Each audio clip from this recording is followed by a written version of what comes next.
ఘనమైన వేడుకలకు సంతోషాల పండుగలకు గత 3 దశాబ్దాలుగా మీ కుటుంబంలో జరిగే ప్రతి తీపి జ్ఞాపకానికి ప్రత్యేకం Shri Manikanta sweets and bakery, main road, Kagarapu Valasa. శుభకార్యాలకు, ఫంక్షన్లకు ఆర్డర్లపై సప్లై చేయబడును.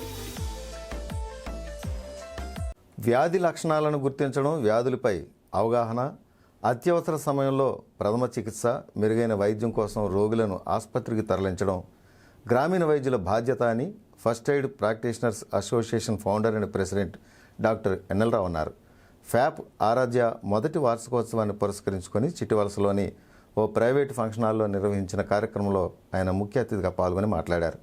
స్వాతంత్రం వచ్చిన నాటి నుండి నేటి వరకు ఏ ప్రభుత్వాలు గ్రామీణ ప్రాంతాలకు పూర్తి స్థాయిలో వైద్యం అందించలేకపోయాయని ఆవేదన వ్యక్తం చేశారు.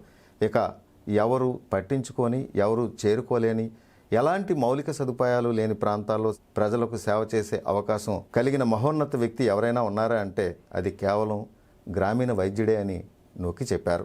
అటువంటి గ్రామీణ వైద్యులను ప్రభుత్వాలు గుర్తించాల్సిన అవసరం ఎంతైనా ఉందన్నారు. అనంతరం జాతీయ గ్రామీణ వైద్యుల సంఘం FCPMPA వ్యవస్థాపకులు UBT రాజు ముఖ్య అతిథిగా పాల్గొని మాట్లాడుతూ ప్రతి గ్రామీణ వైద్యుడు ఆయా ప్రాంతాల ప్రజలకు అవయవ దానంపై అవగాహన కల్పించాలని సూచించారు. మనిషి మరణించినా జీవించే అవకాశం కేవలం అవయవ దానం వల్లనే అని గుర్తు చేశారు. ఈ విషయాన్ని ప్రజల్లోకి తీసుకెళ్లాలని కోరారు. ఈ సందర్భంగా అతిథులుగా పాల్గొన్న UBT రాజు, బీశెట్టి బాబ్జీలను అసోసియేషన్ ఘనంగా సన్మానించింది. అనంతరం సభ్యులైన గ్రామీణ వైద్యులకు అసోసియేషన్ తరపున 10 లక్షల ప్రమాద బీమాను మరియు గుర్తింపు కార్డులను అందజేసింది. గ్రామీణ వైద్యులు అంటే ప్రభుత్వము చేరలేని, ఎలాంటి కనీసపు వసతులు లేనటువంటి ప్రాంతాల్లో తాను అక్కడే స్థిరపడి పగలనక రాత్రనక డబ్బులు ఇచ్చినా ఇవ్వకపోయినా ప్రజల యొక్క ఆరోగ్యాన్ని కాపాడేటువంటి మహోన్నతమైన వ్యక్తే గ్రామీణ వైద్యుడు. ప్రభుత్వం 75 సంవత్సరాల స్వాతంత్రం వచ్చిన తర్వాత కూడా ఈనాటికి కూడా 65% గ్రామీణ ప్రజలకు వైద్యం అందించలేకపోతున్నది. MBBS డాక్టర్లో వారు వైద్యం చేయాల, వాళ్ళని అక్కడికి పంపించలేకపోతున్నది. అలాంటి పరిస్థితుల్లో ఒక 5 సంవత్సరాల పాటు MBBS డాక్టర్లు అంతకంటే పెద్దవాళ్ళ దగ్గర ఒక కాంపౌండర్గా నేర్చుకుని అక్కడ పనిచేసి ఆ విధంగా స్కిల్ అంటే నేర్పరితనం వచ్చిన తరువాత అతనికి ఎప్పుడైతే సంపూర్ణ నమ్మకం కలిగిందో అప్పుడు వెళ్ళి ఎక్కడో సుదీర్ఘ ప్రాంతాల్లో అండర్ సర్వ్డ్ అంటారు, ఎవడో పట్టించుకొని ప్రజలు అన్రీచబుల్ అంటారు, వాళ్ళకి అసలు మనం అందుకోలేను, అక్కడ వాళ్ళ దగ్గరికి వెళ్ళలేము, అలాంటి వ్యవస్థలకి సేవ చేస్తున్నటువంటి మహోన్నతమైనటువంటి వ్యక్తి గ్రామీణ వైద్యుడు. వాళ్ళకి గుర్తింపు అనేది తప్పనిసరిగా ప్రభుత్వము ఇచ్చి తీరాలి.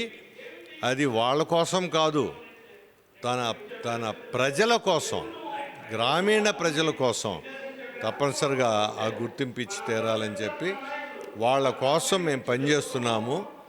అదేవిధంగా అనేక సామాజిక కార్యక్రమాలు చేపట్టబోతున్నాము. అందుట్లో ఒకటి అవయవ దాన కార్యక్రమాలు ఆ UBT రాజు గారు చేస్తున్నారు. ఫస్ట్ ఎయిడ్ ప్రాక్టీషనర్స్ అసోసియేషన్ ఫ్యాప్ ఆరాధ్య ప్రథమ జన్మదిన కార్యక్రమం సర్వసభ్య సమావేశం ఈరోజు నిర్వహించడం అనేది జరిగింది. దీన్ని స్థాపించినటువంటి అధ్యక్షులు డాక్టర్ ఎన్ఎల్ రావు గారు, వారి శ్రీమతి సుగుణేశ్వరి గారు ఈ కార్యక్రమాన్ని అంటే ఫస్ట్ ఎయిడ్ ప్రాక్టీషనర్స్ అసోసియేషన్ని చాలా అద్భుతంగా మలిచారు. ప్రజా సంక్షేమ కార్యక్రమాలు ప్రజల్లోకి ఎలా తీసుకెళ్ళాలి, ప్రజలకు ఫస్ట్ ఎయిడ్ ప్రాక్టీషనర్స్గా ఎట్లాంటి సేవలు అందించాలి, అదేవిధంగా ప్రజల ఆరోగ్యం పట్ల ప్రతి క్షణం గ్రామీణ వైద్యుడు ఎటువంటి బాధ్యతలు నిర్వహించాలనేటువంటి విషయాలన్నీ కూడా క్షుణ్ణంగా సభ్యులకు తెలియచేయడం, నేర్పడం, తద్వారా ప్రజల ఆరోగ్యాన్ని కాపాడేటువంటి పరిస్థితులను ఫస్ట్ ఎయిడ్ ప్రాక్టీషనర్స్ అసోసియేషన్ ద్వారా వీరు నిర్వహించడం అనేది చాలా అభినందనీయం. అలాగే ఈ మధ్య కాలంలో మనం చూస్తున్నట్లయితే హార్ట్ అటాక్స్, అట్లాగే క్యాన్సర్స్, అలాగే వివిధ వ్యాధులు చాలా అధికమవుతున్నాయి. వీటన్నిటికీ ముఖ్యమైనటువంటి కారణాలను గమనించడం, వాటిని ప్రజలు అలవరుచుకునేటట్టుగా, అంటే చెడు అలవాట్లకు బానిసలు కాకుండా ఉండడం, అలాగే మంచి ఆరోగ్యపరమైనటువంటి ఆహారం తీసుకునేటట్టుగా, అట్లాగే సెడెంటరీ లైఫ్ లేకుండా కాస్త శరీరానికి ఎక్సర్సైజ్ రావడం, ఇట్లాంటి విషయాలన్నీ తెలియజేయడమే కాకుండా ప్రస్తుతం ప్రజలు అధికంగా బాధపడుతున్నటువంటి క్యాన్సర్ పట్ల అవగాహన కార్యక్రమాలు నిర్వహించడం ద్వారా ఈ రోజున మన రాష్ట్రంలో సంవత్సరానికి 80,000 మంది క్యాన్సర్ బారిన పడుతుంటే 50-60 వేల మంది మరణిస్తుండడం అనేది జరుగుతుంది. దీనిని మనం ఎంత చికిత్స చేసినప్పటికీ క్యాన్సర్కి మరి ఫస్ట్ స్టేజ్లో గమనిస్తే ప్రాణాలు కాపాడగలగడం, కానీ థర్డ్ స్టేజ్కి